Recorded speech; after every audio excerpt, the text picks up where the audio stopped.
হবে কেবল ঘরে বসে? আমি নারী শিক্ষা মব করে আমাকে বিশ্ববিদ্যালয় থেকে বের করে দিয়েছে, আবার নারী শিক্ষাবিদ।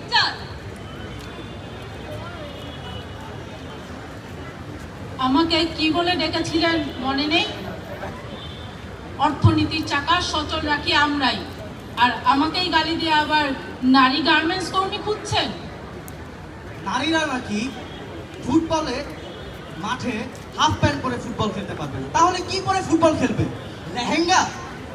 এই বাংলাদেশের মানুষ বড়ই আজ এরা সংকটে পড়লে নারীদের ঢাল হিসেবে সামনে আনে, পূজা করে শ্রদ্ধা করে দেবীর আসনে বসে, অথচ সংকট শেষে আন্দোলন শেষে নারীদের আর নেতৃত্বে দেখতে চায় না। এই নারী সহিংসতায়ও নারীর দোষই খুঁজবে সবাই।